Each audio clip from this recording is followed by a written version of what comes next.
Hi there, welcome to No Nonsense Whiskey, and this is a brand new series of live streams that I'm going to try and keep up with, but we'll go into that in just a moment. I've got a cool guest that we're going to talk to in a little bit, but before we do that, let's hit the intro and we'll get straight back into it.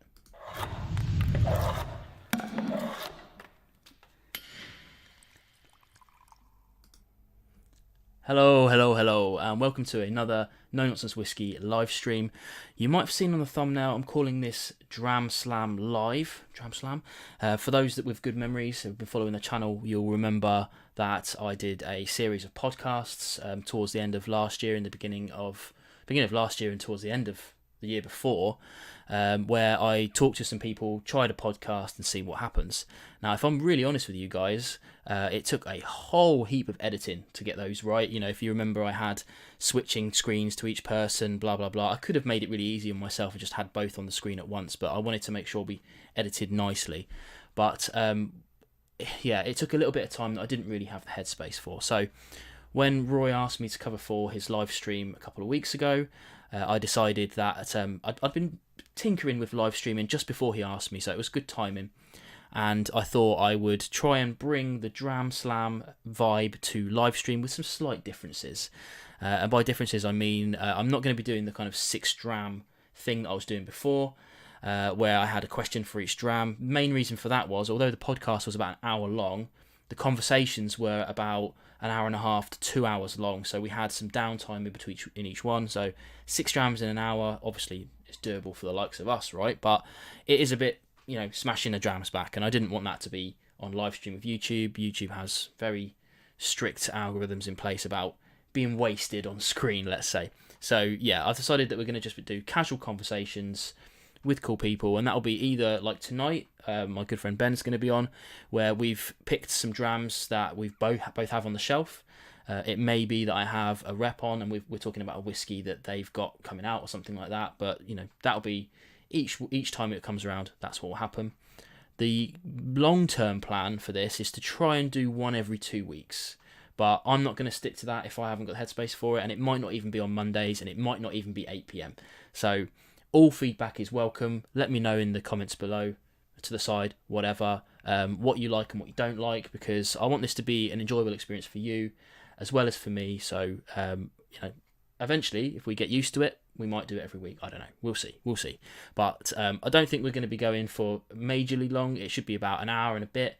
And of course, there'll be a Discord after party afterwards as well. And I'll drop a link for people at the end of the stream for that if you haven't joined the Discord already. But if you have, then feel free to just drop in. And that'll be completely off air. Everyone's on the cameras, everyone's talking, and we just have a good old chat and a couple of drinks after the stream. That's the intro. So let's get into the chat and see who's around, and we'll say hello to people that came in. Of course, we've got Whisky Diary in early. Thank you very much, Ben. He, if you hadn't noticed already from the thumbnail, is the guest, and I'll be bringing him in just a moment. We had me, of course. We've got Dame Judy Hench, Mitch. Cheers for that coming in, dude. New patron of mine. We've got Jeff Whiskey, of course. He's saying he's going to be doing some mowing while listening to this, so I don't think we'll see many comments from him. But in any case, thanks for watching, dude, or listening at least. But that's the cool thing about this. I might, if it works well, I might just port this over to be podcast as well, so everyone can kind of get in on the vibes. But it depends on how much guff we go on about. Then we've got Al's in. Nice one, dude. Good to see you in, man.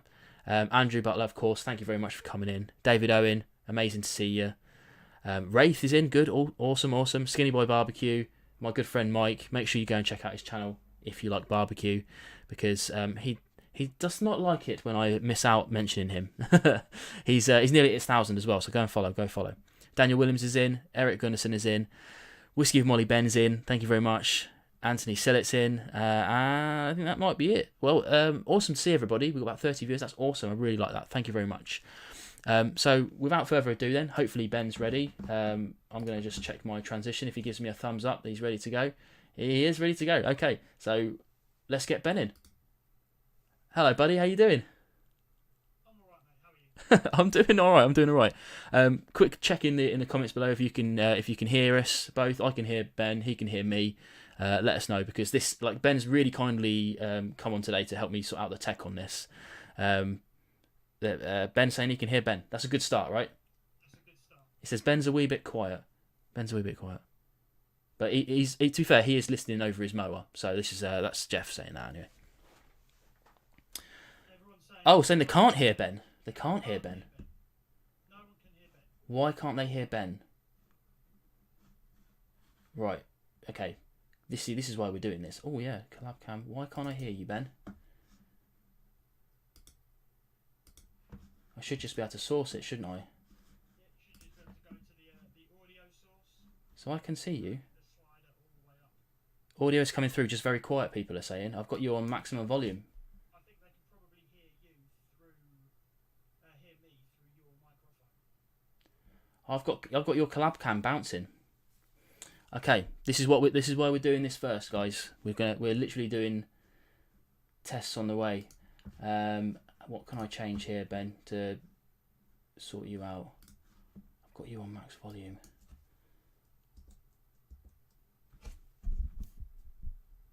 Yeah, that sounds about right. Mondays. Yeah. Okay. Perfect. Okay. Give us a few shouts there, Ben.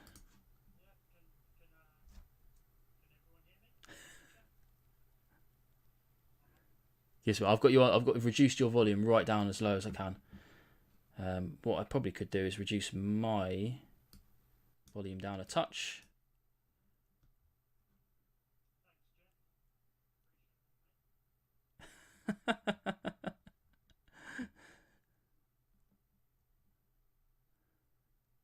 What? Great. Cheers, Ben. Sorry about this, everybody. We are trying to sort this out. We did have this problem when we were talking earlier, but I thought we'd sorted it. But can't hear him at all now.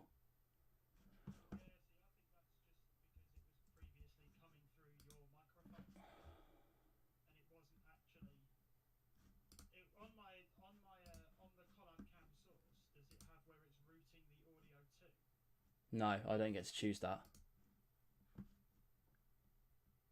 Collab cam, hang on. Can I change this? Everyone can now hear you turning down your microphone. So leave yours up where it was. Right. Okay, I'm messing around with the source settings now.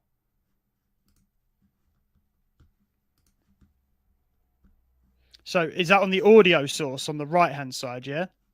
Okay. Because you get two lots of sources. So, hang on, that's weird. Right, Ben, say something. Hello. There we go. Apparently everyone can hear me now. Now I can't hear you at all.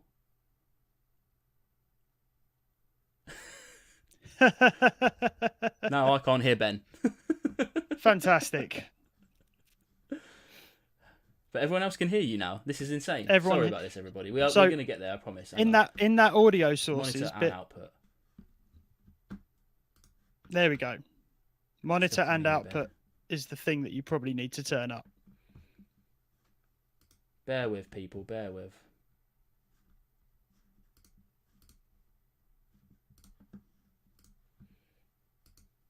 Everyone loves technical stuff.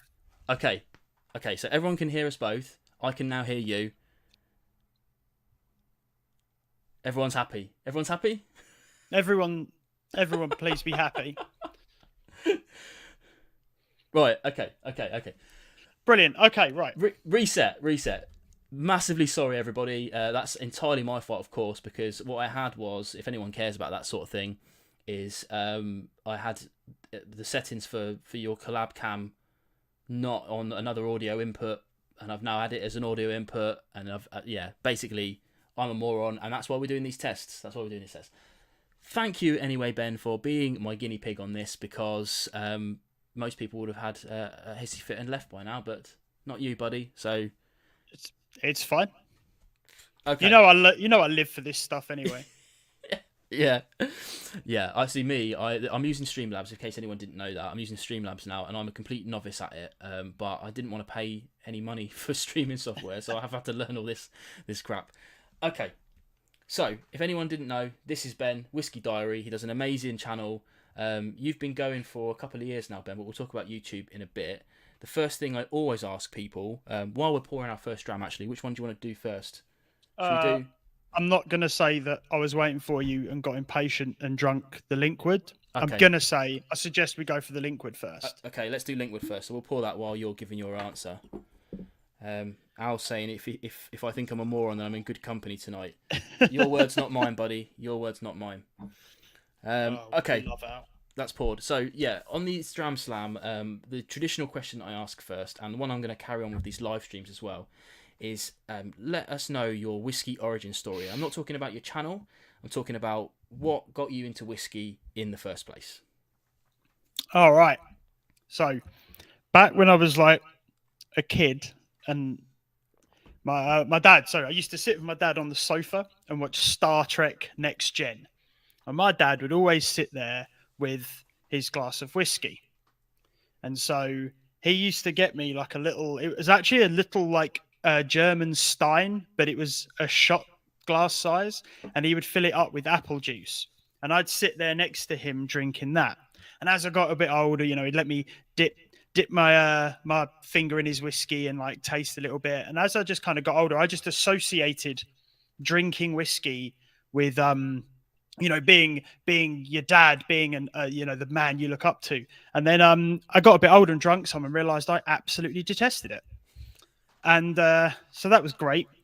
And then I don't know, kind of there was a big gap where I was like, I kind of forced myself to drink it every so often because I kind of thought that's what you did. Because I respected my dad a lot. I really looked up to my dad. So I kind of thought, I want to be my dad. And so I forced myself to drink it. And at some point, about 4 years ago, I realized I do actually like this. And then my taste buds just changed. And from then on, I've kind of slipped down the rabbit hole, as I think, many of us do. Absolutely, absolutely. Got a super chat there. Just want to say thanks to Dribs and Drams. He's saying he uses StreamYard every Tuesday night on his main channel. That's your Bushcraft channel, isn't it? That's right. You should shout that out. You should put that in the comments below because it's really good. That and he's played with Streamlabs, but still learning it. Yeah, absolutely. No, I feel that entirely. The big question I want to ask is like, what ages were you when all this was happening? But it's rough, isn't it? It's rough when you start. It's rough when you start. When was Next Gen on? Oh, there was a bit of Voyager as well. We went through. Oh, okay. We pretty much watched all the Star Treks up until like the new ones, obviously. Yeah. We watched all of the Star Treks together. Yeah, you're talking about like Voyager started in what, like 94, something like that. So I have absolutely no idea. Dates and times are not my strong point. It's a passion of mine as well. Bit of a Trekkie as it is, but yeah, I do love that stuff. But no, it's good. I appreciate a good origin story, especially when there's parents involved. My dad never drank whiskey, so I had to learn how to do it myself in my 20s. But yeah, a good one nonetheless. So you've had some of this Linkwood already, then? I have.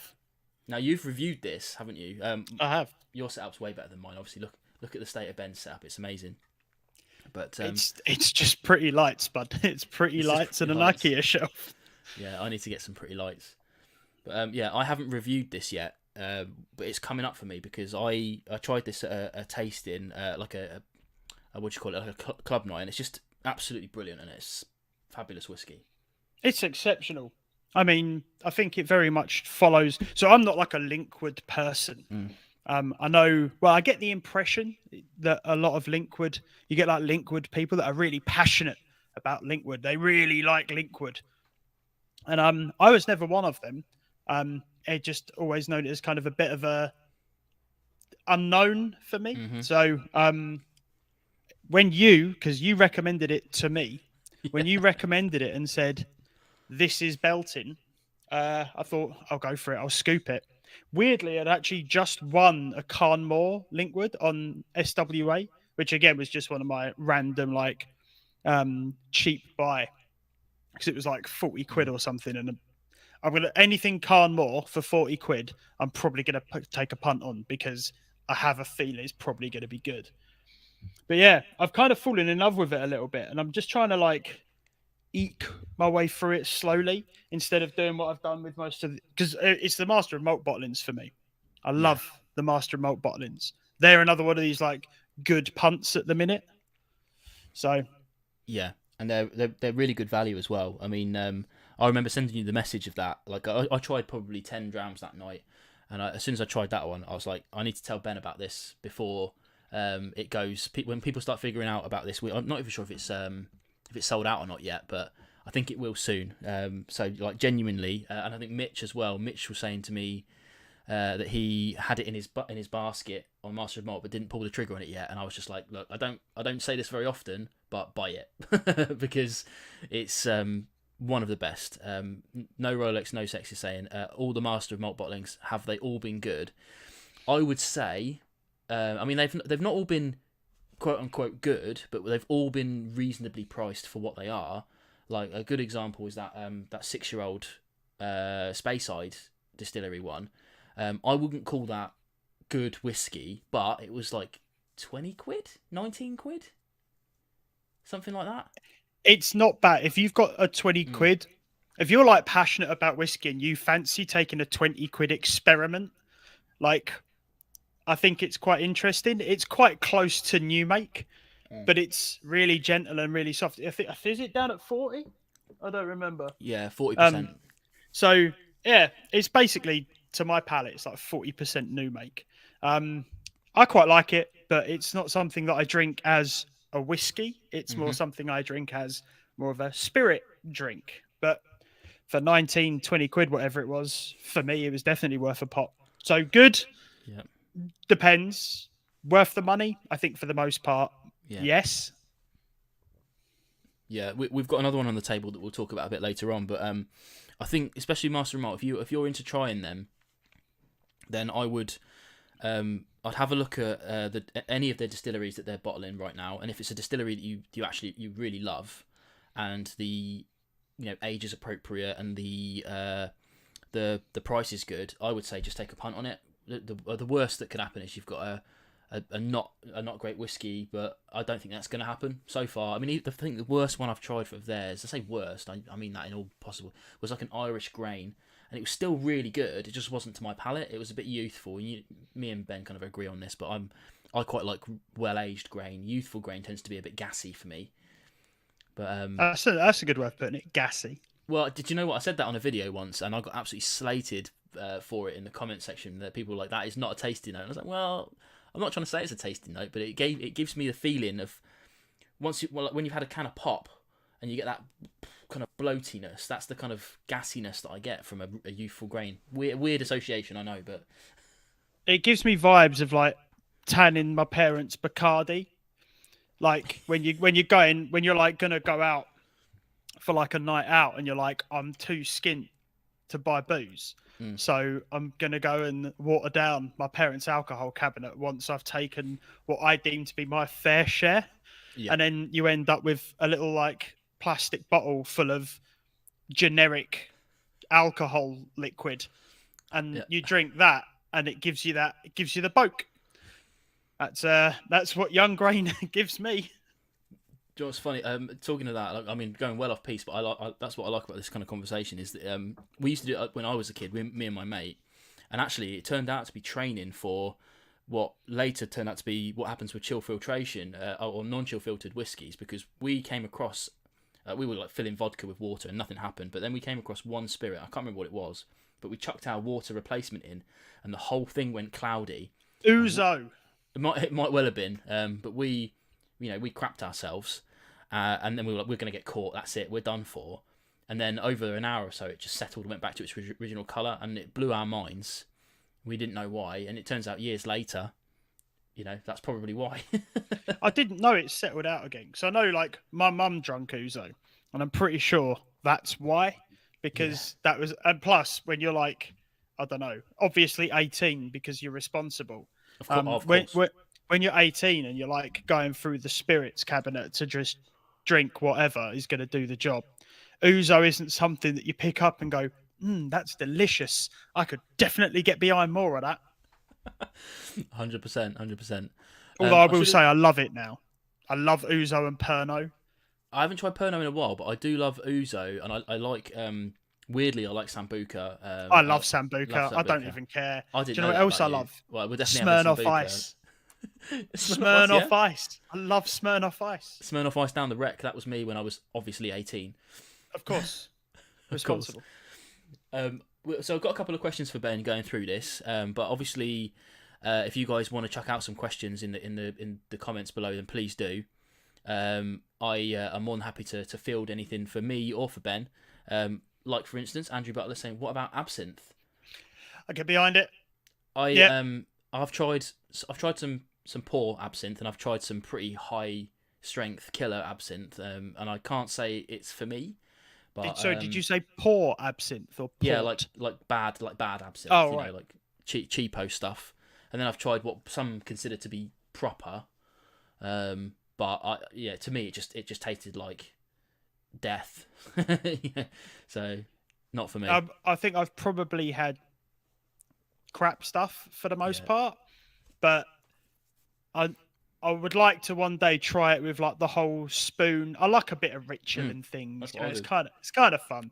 I'd like to give it like a really, really good go where someone actually does it with the spoon and the water and does all the thing, and then taste it and probably go taste like the shite stuff but watered down.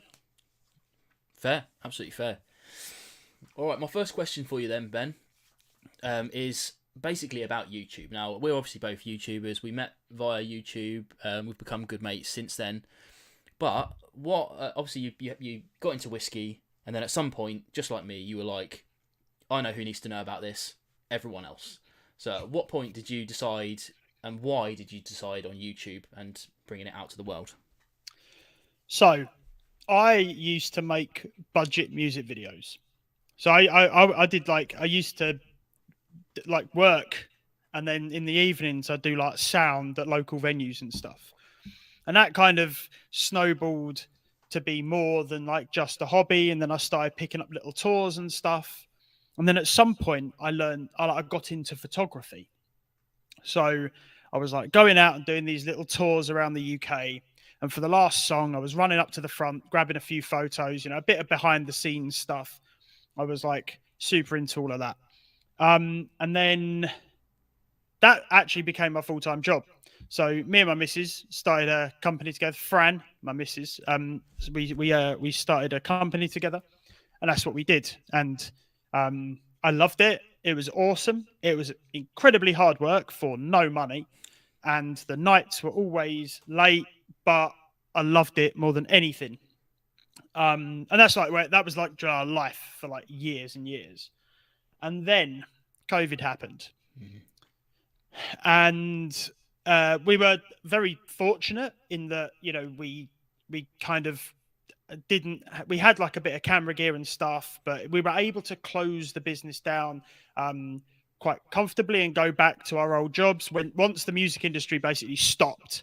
We lost like 3 months worth of bookings in 24 hours.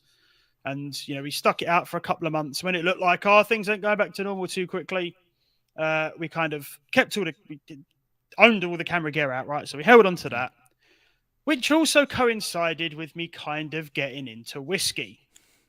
Now, I love making video. Like, I love producing video that's beautiful. Mainly, I was never a talking to the camera person. I was a behind the camera person. And I just had camera gear. I was really into this thing, which I was massively rabbit holing at the time. I tend to really rabbit hole and focus on things. Mm-hmm. And I just kind of put 2 and 2 together, really, and shot about 10 episodes, of which they all got binned, one after the other, because I was like, that's crap, that's wrong, that looks awful, that shot's rubbish. And but it was an opportunity for me to kind of experiment with the camera gear that I had, put it to use, whilst also giving me another way to look at something that I was already into. Gave me an excuse to actually do the research, an excuse to rabbit hole under the guise of, but I'm going to make YouTube videos, which I didn't do for 6 months. And then I did some videos and was like, God, this is hard, and I really hate people critiquing me. I could not take online criticism, so I took like, I mean, you might have noticed it's still like 6 months away, and like reevaluated it and kind of realized I actually miss it loads. So I ended up doing it again, and what, like nearly 18 months, 2 years later. Yeah, it was Here we are. what was it, January 21 that you put your first video out, so you've been going just over 2 years now from How the the start. hell do you know that? I don't remember that. Literally looked it up just before the stream. Oh, okay. Well, you did more research than I did then. Well, you know, I mean, tech aside, I like to consider myself at least a semi-pro, right? So I'll give you that. I didn't check out how many subscribers you had though. I think it's about 2,500 now, isn't it? Yeah, I think Something I might like be that. just under 2.8. 2.8, perfect. Yeah, so I it's don't. definitely coming through, isn't it? Definitely coming through. But you know, as people will know, I mean, I'm sure most people here probably know you already. But anyone who's watching that doesn't, definitely go and check out Ben's videos, because they're like the antithesis of my videos. You know, super well polished, super well researched and scripted, whereas mine are just like start, no chopping, let's go. Yeah, but that's because I can't actually sit. It takes me about 10 takes to get a sentence out. Mm. You're so good at just putting it together in your head and it actually coming out like coherent and meaningful and useful. Whereas I have to do the same, like to get even close to the same thing, I have to do so much research and put so much effort and write a script. Like I've literally got a computer sat in front of me, because with like a couple of things which I've got to remember to talk about, because otherwise I will just, like, if I get stuck, I've done it now. I've completely forgotten mid-sentence like where I was going with it. I'm awful. My mind just goes, and then I'm like, yeah, well, that wasn't interesting. You managed to produce interesting content is king. Doesn't matter what it looks like.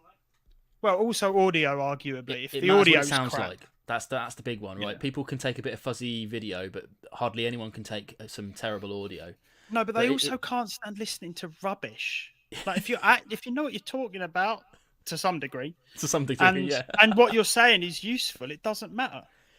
Yeah, it's funny you say, because really, I mean, what I do, I don't have a computer or anything high tech. I just go notepad, but I have a little cheat sheet of things I want to talk about, and it's usually early on. I tried to script my videos, and I found that all it made me do was make mistakes that I had to edit out. And funny enough, I really don't like editing. I don't like the process of editing. So that's where my style has been born from. Is like minimal cuts as possible, and I've had to just get good at spieling off, because that's how it goes. Because yeah, my early videos are very stoppy starty, because I made so many mistakes. I still remember the first time you told me how long it takes you to make a video, from like sitting down to shoot it to like getting it uploaded on YouTube, and I was like, you are a mutant. Yeah, it's how do you do that? It's like telling when you've got kids, it's like telling other parents that your kid sleeps through the night. When I tell YouTubers how quickly I can smash a video out, they end up just hating me for it. It's not normal, and it's not fair. But that's me, right? Whereas a lot of you guys that I talk to in the background are like semi-perfectionists or perfectionists, I am very much that'll do.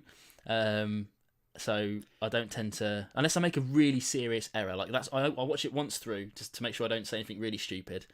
And even if I do, I usually just ping a thing up saying, didn't mean that, meant this, and just send it out. The people have spoken. The numbers speak for themselves. I don't know if that's a good gauge. I think I was just early enough to warrant it. I don't think it'd be anywhere near what it is now if I started now. We'll never know. We'll never know. Can we get on to another dram, because I'm thirsty? Yeah, do it. What are you pouring? I'm not going to finish that. I'll finish that in the after party. We're going to hit the Gervin. Oh, yes. Yes. Oh, yes. I love this liquid, man. Yeah. So this is the Gervin 31, and this was the first one that I bought from the new Master of Malt range. This is sold out now. I think there's a 32-year-old still in stock, but at the time this was like, I want to say it was like 65 quid, something like that. Oh, I think I think it was a bit more than that because I said I think it was something like 70, and I Okay. got quite berated in the comments. No, that was the Imperial cask that you said that for. I think it may have been both. May have been Um, both. Fair enough. I thought it was like 85. I No, it think I weren't paid 85. 85. I wouldn't have spent 85 on a whiskey without knowing what it tasted like. That's for sure. But Yeah, but I probably bullied you into buying it because it's so belting. well, it's one of those ones where I like. I mean, so both me and Ben, we oh, someone's saying 80. There's no way I spent that. Maybe, yeah, maybe. It's because right, I've got a cheeky trade 85. account, though, haven't I? So 85 is a lot of money. Like it is 85 a lot of quid for a money. bottle of whiskey is a lot of money.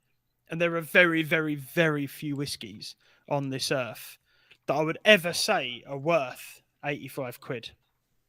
Every penny goes, This, every penny. right? Every penny. Just to cycle back before I move on too quickly, Jeff is asking, will the 10 binned videos off ever come back to light? We put them out again. I saw that, and the answer is no. Never. I knew the answer to that before I said it, but fair If enough. he asks me very nicely, I might send him like an uncut 45 seconds, and he will understand quite quickly why it never saw the light of day. Yeah, absolutely. Yeah, Anthony's just reconfirming that it's definitely the 85 one. Yeah, and Andrew Butler's saying, "Oh dear, 85 quid is a lot of money for a whiskey." I mean, for me, it really is. I've spent more than that a handful of times, and a lot more than that once. Whiskey Franco just became a supporter on what do you call it, on YouTube members. So thanks, buddy. Really appreciate that. That's it's really good. You guys really do help keep the lights on. Genuinely, really do. So yeah, amazing. Yeah, a lot of people saying that they can't get these because they don't ship to the US and further abroad. Dribs and drams. I think I can't remember exactly where you're from, buddy, but some people get shafted across for Scotch, don't they? So yeah, bad news. Well, I mean, I had this for like fourth question, but I guess we should probably talk about grain a little bit now that we've got this in the glass. You did a video a couple of months ago or weeks ago saying 2023 is the year of grain. Absolutely. Now, I watched that video. Some of these guys might not have. What do you mean by that? I think the whiskey landscape evolves over time. How everything was blends, and then the palate moved towards single malt, and then it was all about just the bigger the number on the front of the bottle. No one cared about chill filtration or natural color.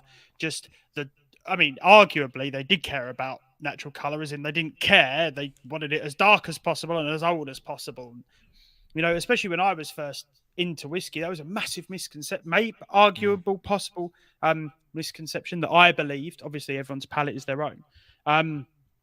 That if it was dark and it had a big number on the front, it obviously was better. But I think we're now getting this so from what I've experienced is I feel like there's been this new wave of whiskey drinkers that are coming in where they do care about it being non-chill filtered. They do care about natural color. It doesn't have to be 12 or 15. There is no well, if it's 15, it's obviously better. And so, whereas maybe grain was historically seen as stuff to pad out blends, you know, it's the crap stuff that fills the bottle up so stick some old single malt in there and then top it up with grain so they can make it financially viable, because grain is super cheap to produce. Yeah. I think now people are realizing that good grain is really good. Like this. Good grain can be, I should say. Good grain can be really good. And I think it's just kind of this snowball now where people are hunting for these old bottles of grain because they try one and everyone goes, old grain is delicious and it's dirt cheap. So they buy it all. And now they buy it all. And obviously anyone that's in business knows that if you sell a lot of a thing which sells well, then you make more of it and sell more of it. And I feel like 2023 is that year for grain whiskey, Mm. where the demand is going to increase supply, and that's gonna keep snowballing, because I've had drunk so much amazing grain, which I just haven't. Maybe it's also just the market I'm being exposed to, but it's out there, and I think it's now, you don't really have to hunt too hard to find it. Absolutely, yeah. I just want to say thanks to David Hong for that super chat. Cheers, buddy. Really appreciate that. But I completely agree, and I remember catching on to grain fairly early on. I think one of the first ones I tried was a Strathclyde 25, and it was, at the time, it was like 45 quid, which obviously isn't. You don't get that much now. People are getting more and more onto it, and obviously the more people we tell about it, the worse it's going to get. The prices are going to keep going up, but it's just utterly astounding stuff most of the time. Like you say, most of the time, but that's the same with normal whiskey as well, isn't it? Like, not always the words on the label are enough to tell you if it's going to be good enough or not. Of course, yeah. Of course. And you've got to know which ones are good. Stuart Peel's saying that and you'll agree with this, the Somerton Club Whiskey Baron Girvan. I just saw that. Unbelievable. That's another absolute banger. Like, Yeah. unbelievable. And that's also one of the ones that kind of breaks that. Well, I say breaks. That's like, I kind of have a general rule of 15 or older with grain. I know we say we don't care about age, but I think with grain, you call it gassy. Important.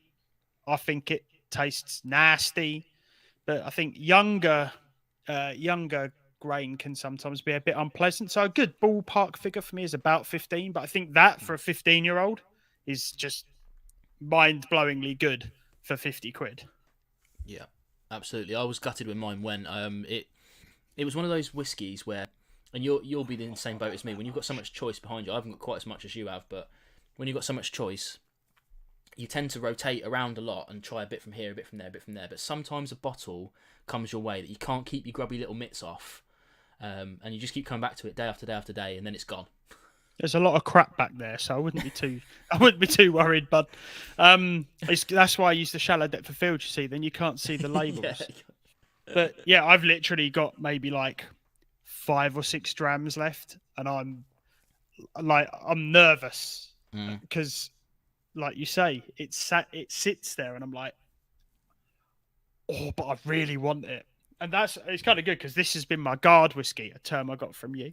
Guard whiskey, TM. This has been my guard whiskey for that Girvan, because oh, nice. I bought this. This is my second bottle of this, and I heard on the grapevine there may be more, not exactly this, but if you liked this, there's more stuff coming, which you could get behind, as is my understanding. I mean, I don't know anything about it, but I can almost guarantee. I mean, so far we're at the Girvan is release number 5, the Linkwood is release number 96, and they've gone as far as to put 2 zeros in front of that. So in my head, what they've been doing is building up to this for a long time, collecting their casks and going, let's get some of this out there. So I think they've probably got bottles coming out of their behind. I mean, they started as an independent bottler, right, Master of Malt. So, which I didn't know until recently, but that's so stunning that they've come full circle.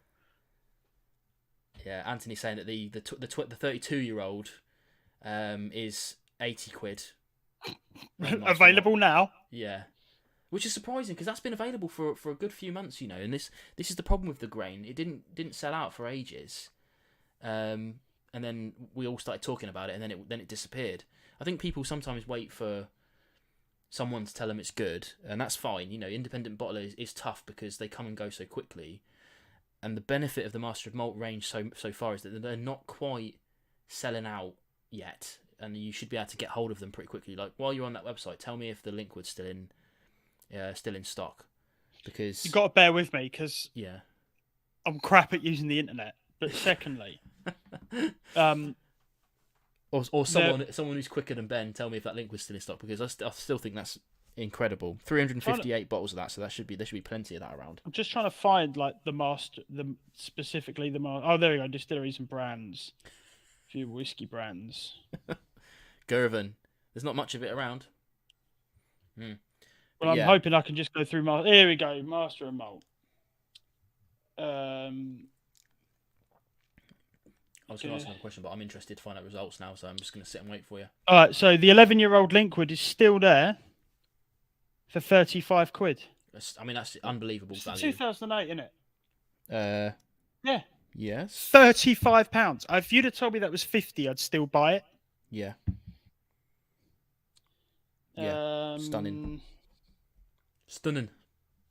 Oh, they've got that Balmanicate. I saw that in the chat earlier. I bet that's belting as well. Ben Marnock's in. He's saying he tried some Cambus, some Castbridge, and north of Scotland grain whiskies. Didn't actually say if they're any good or not. He just says he's tasted them. So I would just like to point out right now, I'm halfway through the second page, and I'm still only at 54 quid. Like I'm sorting by price ascending. Master of Malts. Yeah. Yeah. These are just Master of Malt bottlings. Like, this is yeah. insane. They're doing absolutely insane value. Absolutely insane value. Which is cool. I mean, like I say, I really like that. But the worst thing about it is, that the more we talk about it, the more difficult it's going to be for us to get them. So I'm in that kind of crucial zone where I don't want to like shout about it too much. You guys watching, there's 46 watching right now. You guys know, apart from the guys who can't get it abroad. Sorry. Jeff's asking, I broke my no new bottles ban already today. Do I go for the Linkwood?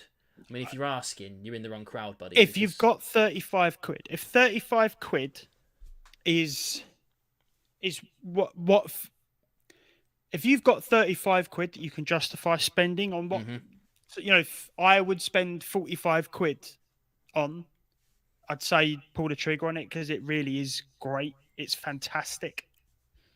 Yeah, I'd be really surprised if, I mean, I'm not saying that there aren't people that won't, there aren't people that won't like it, if that makes sense.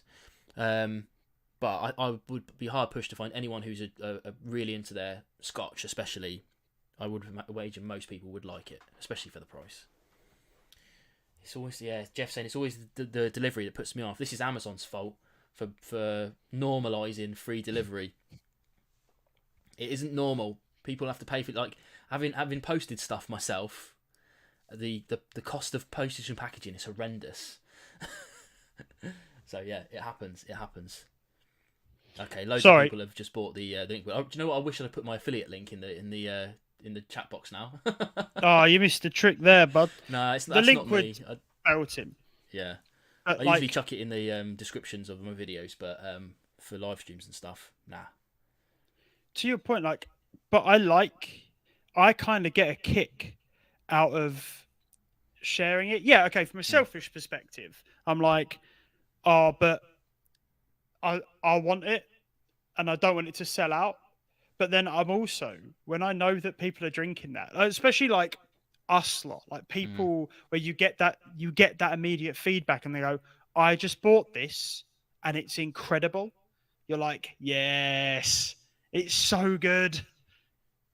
Yeah, 100%. Sorry, I'm literally buying that Girvan right now, but it keeps signing me out on my phone. It can wait. It better not. If it sells out, I know it'll be one of you lot, and I'll go through the comments afterwards and start berating you all. Sound. All right, sorry, it's taking its time. Let's move on to something else. Yes, yeah, let's do it. I was going to ask you about new make. Do you want to drink a bit of new make? Is it a bit early for that? Oh, what have we got? Have you got the Kingsbarns new make? Of course I do. Let's do that. All right, give me a sec. Hang on, I've got cables galore. I need to untangle myself. I'm going to stop my video for just a second while I untangle myself. This is my fault again. Very no one wants to see my arse, to be honest. I didn't tell Ben that I was going to do this. We got all our whiskies ready in a row, and then I've just surprised him with a wee drop of new make. And there'll be a good reason for that when he comes back, because Ben is a huge fan, as am I, of new make. Which I'll wait till he gets back before we talk about it in gusto. But we'll see how we So go. I managed to do the dance. He's back. Do the That was good. dance Well around done. the cables. That was good. So new make. Now Ben's done a video on new make, something I've wanted to do for ages, but I've never really felt like I could do it the right sort of justice. And then Ben's come along and done exactly what I wish I could make, and made a really good video on it. So if you're interested in new make, if you're a whiskey drinker that's never really tried much new make, then we both implore you to. I'm sure. This stuff we've got 100%. here is the 63.5% Kingsbarns, and I've picked this because it's one of the better ones, I think. I don't know if you agree with that, but this is what they're coming off the stills is banging, absolutely banging. Fruitella. Once they're coming off the stills, we don't know the ABV it's come off the stills, right? This has been reduced down to 63.5 as the standard casking strength. I did notice actually because I agree with him on two things: yeast and ABV. Mm-hmm. And the yeast is quite interesting, ex-brewer. So fun stuff about yeast there. But yeah, I don't remember the ABV that it comes off the stills. But to be honest, 63.5 is enough. Yeah, 100%. I think the best new make story I've got, which I probably told 100 times on different streams, is I went to the Penderyn distillery, and their mixture of kind of pot and column has brought out whiskey, whatever, spirit, new make spirit that's like 95%, and they wouldn't let us drink it. Obviously, well, I had a little bit later when all the wet wipes, but wet wipes, and they were like, basically, what you want to do is dip your finger in, and just put it on your tongue so you can taste it. And we were passing it round, and this one lad went, "I don't want to put my finger in there. What about germs?" And we were like, "It's 95% alcohol, my friend. Nothing surviving that. You're okay." That's like the world's most lethal hand sanitizer. Yeah. But that was lovely. It wasn't quite. Cause this is quite light and fluid. I think it doesn't taste the 63.5 that it says on the bottle for sure. I think you get the prickly heat on the back, which if you're not used to, like I'm a big cask strength drinker. I love cask strength stuff, kind of for the same reason why I like new make, kind of part of it. But you do get the prickly heat on the back, but initially on the front, I mean, I said it the first time, I'll say it again. It's like drinking liquid, spicy Fruitella with like a hint of menthol in it. I get like a little hint of like spearmint menthol, but it is like juicy, fake raspberry flavor. Like it's absolutely stunning. Yeah, it really is. And one thing that's really interesting to do is to find a distillery that you like, or even one that you don't like, and try their new make. Like a good example I had was Cooper King Distillery. They've got their 24-month maturing malt as a sample that they sent over to me, and their new make. And I wasn't keen on their maturing malt. It was the wood impact. It hadn't had enough time yet. But the new make was absolutely stunning. So I don't know what's going to happen after another couple of years, but I'm really impressed with their new make. And it may be the wood that they sent out to us wasn't the best that they could have picked. But yeah, it's you've got to try some new make in your time, 100%. Well, there's two things there, right? With the wood, you've got a 3-year gamble. Mm-hmm. Unless you're lucky enough as a distillery, right, that you can just stock a warehouse full of maybe like some cheaper wood, like some less active casks, so you can give it 6-7 years, whatever it might need for those casks to do the right work. You need to get stuff out quite quick, and so you've kind of got invest in some really active casks and then just gamble that it doesn't come out awful. Or you start just putting out young whiskey. And I think when you're selling something as whiskey, there's that expectation it's going to be as delicious and nice as maybe, something else that's kind of youngish, but, quite pale, maybe a little bit lively. And unless you've been doing it a long time and, you have good wood management, you're just maybe not going to hit it. But as soon as you drink the new make, you lose all of that preconception that what you're going to be getting, you lose your comparison, I should say. You lose that comparison because it's new make. It's just new make. There's no wood involved. It's just the new make. And I think it's very revealing. It's very telling of a distillery. If the new make's rough, then what are they doing to get the liquid out the other side as it is. But if the new make's gorgeous, well, they've kind of not got a lot of work to do, right? Yeah, I mean it's like it's theirs to lose, isn't it? Basically, like when you've got a stunning new make, you've like you can make it better, but you could make it a lot worse by bad cask management, and that's the difficult thing. Absolutely. You can spend ages with your science on learning how to distill, but if you don't spend enough time and money on reasonable casks and knowing what is a reasonable cask, you can ruin the first 10 casks that you've got easily. Yeah, a real thing. I mean, it's basically why I'll never start a distillery, or at least not with my own money. I did look at it a couple of years ago to see if it was financially viable. It isn't, by the way. Not unless you want to sell a bucket load of gin, which is no good for me because I do not like gin. But yeah, for me, as I said a couple of times now, new make is definitely something that everyone needs in their arsenal. I've got a bit of a library up here. You can't see behind my head. Behind this Lafroig stave here, there's a little library of new makes. One day I might do a video, but I don't think it'll be as good as yours. So No. Comparison is the thief of joy. If you want to do a video about new make, I want to watch your video about new make.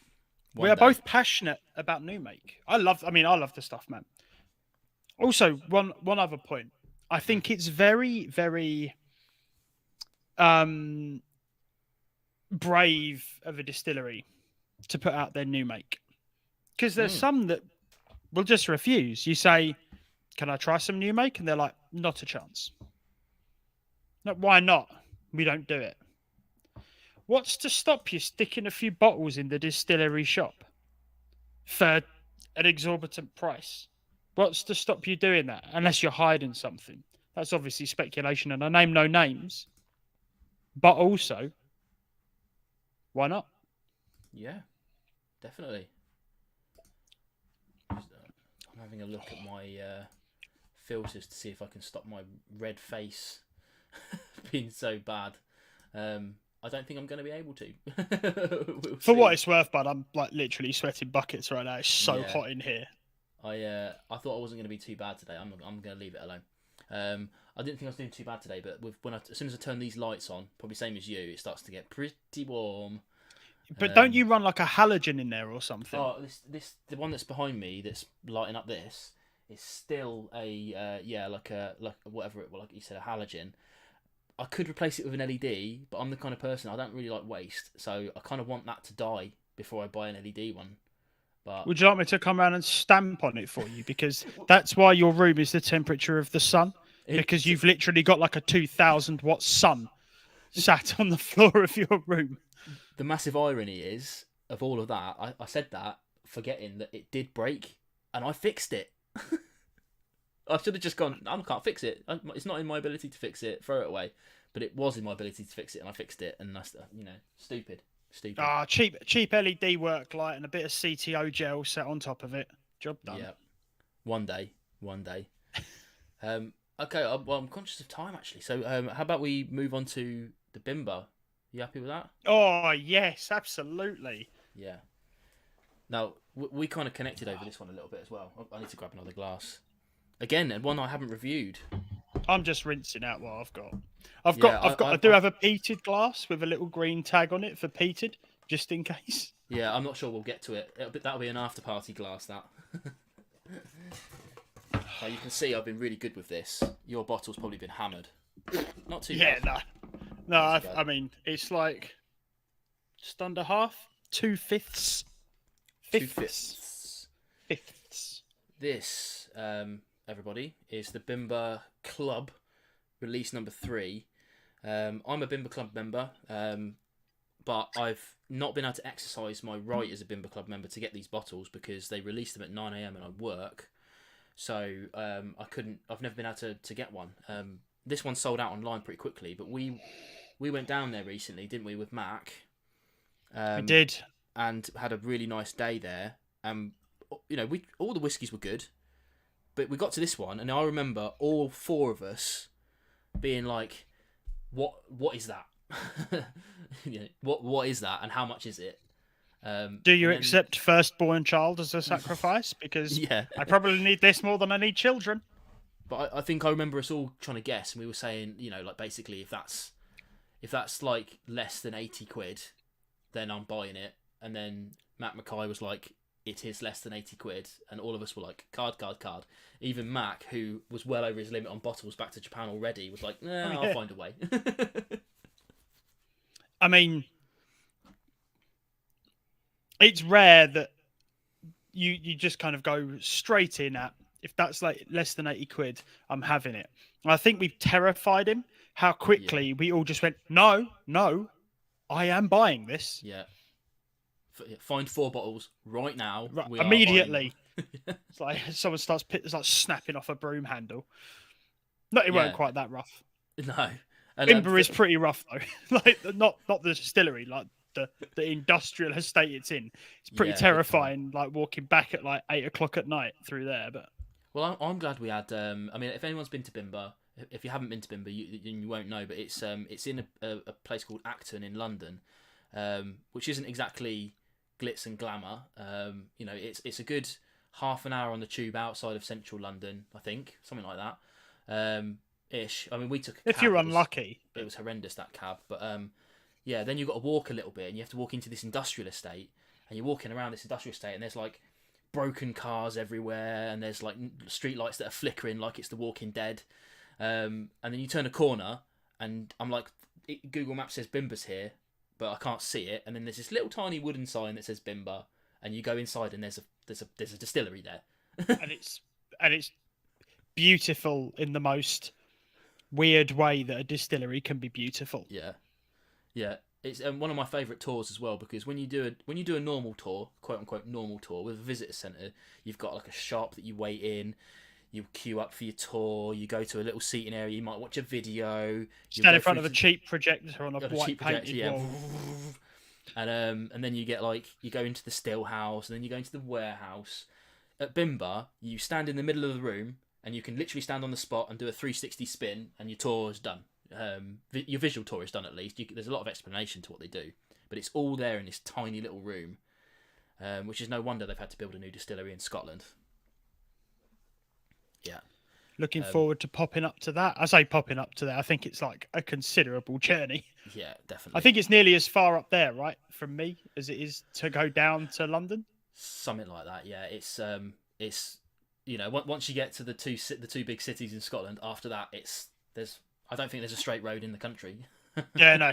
Everything above the central belt is terrifying. Yeah, and funnily enough, for those interested in that sort of thing, I've got Matt coming on the next one. 2 weeks, I think I'm going to do. So Matt's coming on. Oh, awesome! Dunfermline and Darver Way. So a little heads up. Yeah, that's one to watch. 100%. But yeah, this one we both really enjoyed. Absolutely love it. It literally just smells like chocolate. Like just pure, delicious chocolate. It's like I said to him at the time, and I will get to my actual question in a minute. I said to him at the time that one of my complaints about when people have like stout cask or beer cask or IPA cask, that if they didn't write those things on the label, I wouldn't have had any clue about that influence. This is one of the first whiskies. I mean, I'm sure they exist, but this is one of the first whiskies I've ever tried with stout cask on the edge. That if that didn't have those words on there, I wouldn't have been able to pin it as stout, but I'd have been like, what the hell is this cask type? It's so weird. There's something weird going on here. What is it? But there needs to be more of it, because it's stunning. Yeah. And it's an incredible amount of cask influence as well, which has struck that incredible balance between not taking over the spirit. Like it's still got, like it still has spirit. It's I don't feel like I'm drinking whatever was in the cask before. I'm definitely drinking a whiskey. But my God, man, it's had like such a profound impact with the notes that it's given to that liquid.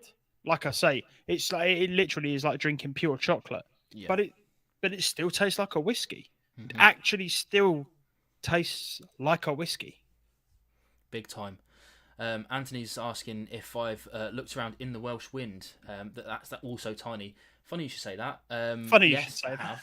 I've been working with them because I actually bought a cask of theirs last year. So that's forget which month that was now. It must be coming up to get into a year now. So I'll be doing a video on my. I'll be getting a sample of that, and I'll be doing a video on how that's going along.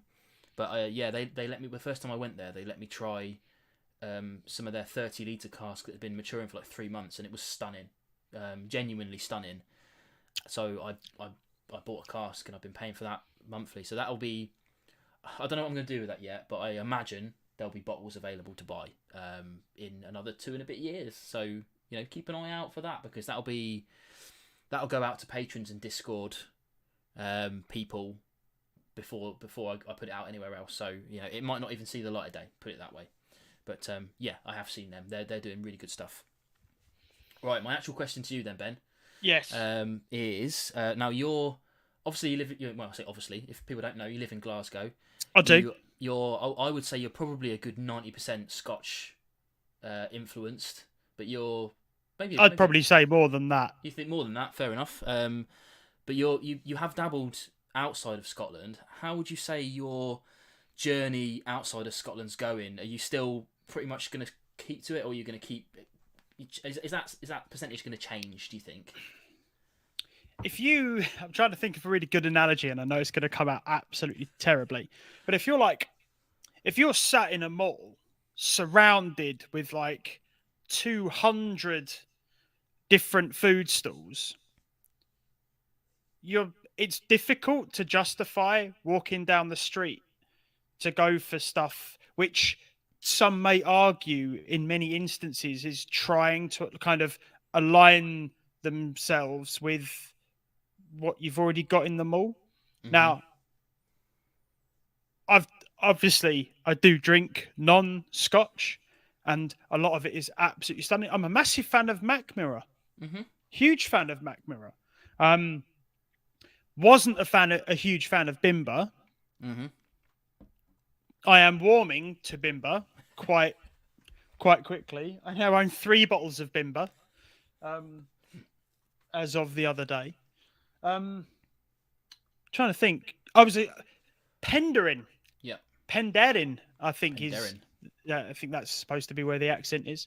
The Penderin was probably the first whiskey that I ever found myself and thought, this is delicious. I can drink this. And that was like the first kind of bottle that I purchased. And I know actually it was because I used to get it in Weatherspoons in Dartford, in the Flying Boat in Dartford. That is theoretically kind of on paper where my whiskey journey started. Drinking neat whiskey was Penderin in the Flying Boat in Dartford, which for those of you that know, the Flying Boat in Dartford is pretty bleak. But yeah, I'm surrounded by Scotch whiskey. It's difficult for me to kind of happen upon non-Scotch whiskey. Mm-hmm. And I think it's probably fair to say that there's a fair amount of English whiskey specifically, which I'm very interested in, being English. Doesn't always hit the mark. And obviously, because they're quite small distilleries, they suffer with this. They don't have the stock. They can't produce liquid for necessarily as cheap as you can get maybe a slightly more developed product from maybe a Scotch distillery. That's not to say there aren't Scotch distilleries that produce below standard products, I guess. Mm-hmm. But then we tried that. We tried some of that the English single cask stuff at the last Somerton Festival. I was absolutely bowled over. Absolutely stunning. Some of the Swedish whiskey, the Mac Mirror single cask stuff, is like genuinely life-changing, amazing whiskey, and it's not actually that expensive. Love the Bjorksov as well. I really like your Mac Mirror. That's plug. Exceptional. Cheeky plug. It's not really cheeky though, is it, bud? It's literally your channel. So it's also it's unavailable now. It's gone. Well, in fairness, I've got two bottles left of it, but all right, I take that back. It was crap. You wouldn't want to buy it anyway. No, I think I might keep them for myself anyway. you know. That's belting liquid. That's lovely stuff. Cheers, man. I appreciate that. Yeah, I agree. I mean, my percentage is probably a bit lower. There was a while I went through a week, well, a few cycles now with my channel. Whereas obviously I started with Scotch, like most people would have. Then I found myself, and don't shoot me anyone, but I found myself getting really bored with bog standard Scotchy flavors like ex bourbon, and I went looking for really strong flavors, and I went through a bit of a kick with bourbon for a bit, like proper US bourbon, not some of the like some of the crap we get in the supermarkets here. Um, No and names that mentioned. no names mentioned, yeah. I went through a bit of a kick there, and then I started going through my kind of cask strength kick, which I'm still on really. Oh, and of course my Isla kick, that.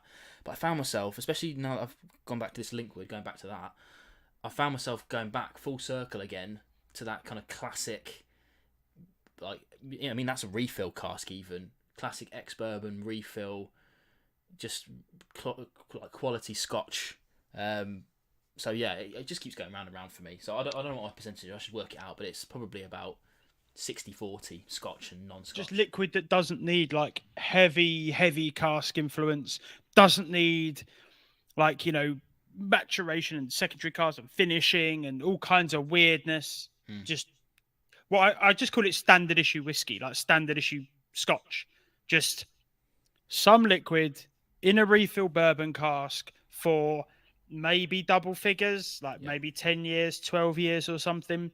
Nothing special, but just standard issue whiskey. If you can produce a good, really affordable standard issue whiskey, I think there's a really, really good market there. I think that's the opportunity to like, let your new make shine, kind of tying in that whole new make thing we were talking about earlier. Absolutely. Couple of quick questions then. So No Rolex is asking, do we recommend the Girvin 32 at 80? I can't recommend it personally because I haven't bought it or tried it, but I can't imagine it being bad. If it's anything like it was 31, wasn't it? No, Yeah. That's the wrong one. Yeah, if it's anything like the 31, to be honest, I'd pay 80 quid for that again. Yeah. Well, I mean, I'd say I literally just bought it, right? I literally just bought it because this is stunning. This is like actually incredible. Actually. So, I mean, what I would do then is follow Ben on various socials, or even join my Discord if you haven't, because I'm sure Ben, when he gets that, will pop it and open it and tell us it's all belting. The second it comes through the door, bud, it's getting opened. The other one, and this is a good one for both of us as well, Ivo's asking, he's never had McMira before. Which one would you recommend as a good representative for the distillery as a first purchase? Now, that's a tough one for me because I want to lean towards the Svenska Ek as a representation of the distillery. You can't go too far wrong with that.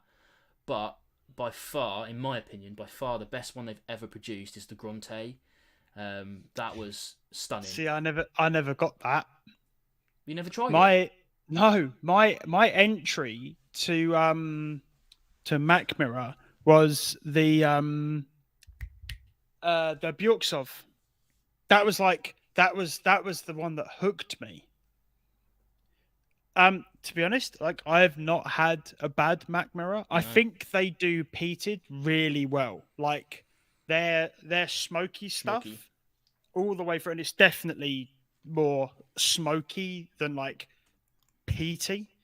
Like it's definitely like a more of a wood smoke kind of vibe. Because I know they do lots of stuff like they smoke their malt with like juniper twigs and stuff like this. They do a lot of interesting takes on what the Scotch industry is doing, but putting their own very Swedish spin on it. I think if you're into peat, pretty much any of the McMira that's been through like a peating process, like a peated malt process, will absolutely sing for you. Mm-hmm. Yeah. So basically, any of them will do. I would, if it were me, I would go for probably one of their core range to start with, and then whatever suits your budget after that. I guess then, Ben, as soon as well, I know we wasted about 10 minutes messing around with mics, but we're about an hour through. I've got one final question for you then before we move on to the Discord after party. Shoot. Is what is the future of the Whisky Diary? You know, have you got anything planned coming up? What are you going to be doing coming soon or further in the future? You're looking at it, bud. To be quite honest, I don't know. I very much see where it takes me, because I tend to go into things like this with like zero expectation, because it will only ever really kind of set you up to be disappointed. I think if you don't hit goals, and as you hear, because I'm quite into, I watch more YouTube than I've ever watched TV or anything. I watch like multiple hours of YouTube a day. I don't watch films. I don't watch TV. I just consume YouTube a lot. Like way before I was making my own content. So I knew that like the YouTube thing was like a fickle beast, and there is no, you can learn everything there is to know, and then someone there can click their fingers, change the algorithm, then the angle that everyone can. There's actually random Frank P, who is a tech YouTuber, made a really good video about this. I think he literally released it today, or it might have been yesterday, whatever, about him rebranding his channel, changing his name. He goes into detail on like how YouTube has changed for him, and he's massive. He's like 2 million subscribers and stuff. So I set myself up, no expectations. I have like short-term goals and stuff, but honestly, I just actually love it. I love meeting people. I love all the cool stuff we get to do, right? Like drinking amazing liquid and whatnot. So that's literally it, man. Just gonna keep doing it and see what happens. Take opportunities when they arise, and no, that's it. It's got to be fun, right? It's got to be fun. Well, I guess we'll. That's a good place to sort of draw a line under it then, and say thanks everyone for watching. I'm going to drop a link. I've dropped a link for Ben's channel in the description below. I'm just going to drop a link to the Discord channel if you're not already a member. Head over there. It's it's free and whatever. It's a good community on there, and we'll have a little video chat afterwards that isn't on air. So the Fs and Jeffs will come back. But I'll say cheers to you, Ben, for coming on. Thanks for helping me out with all the tech and stuff and being patient. Thank you for having me. Honestly, it's been a pleasure. It feels weirdly like just talking to my mate, turning some drams, which we probably do a little too often. Maybe. A little bit, yeah. Maybe, possibly. Mean, we talk most weeks, right? So it's...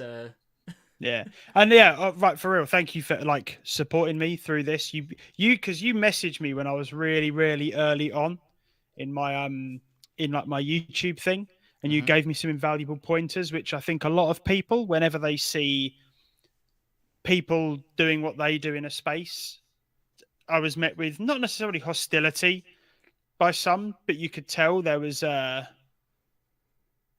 we're competing maybe for space, but you had the opposite attitude to that, and yeah, you helped me a lot. So yeah, thank you for having me. I actually really appreciate everything you've done. No, cheers. I'll take that. It's I've always seen the Whiskey Tube space as collaborative, and when one grows, we all grow, and you should all be in a space together. So yeah, I appreciate that. That's how it should be. But yeah, I'll say cheers to you again. Cheers to everyone watching. Thank you, everyone. I said, we'll be on Discord pretty much right now. So if you're free and want to have a couple of drams with us, you can get on camera, and we'll see you over there. But in any case, I'll see you again, hopefully in a couple of weeks. If you enjoyed this, don't forget to hit like and all that kind of jazz. But I'll see you again soon on more videos and more live streams. Cheers, everyone.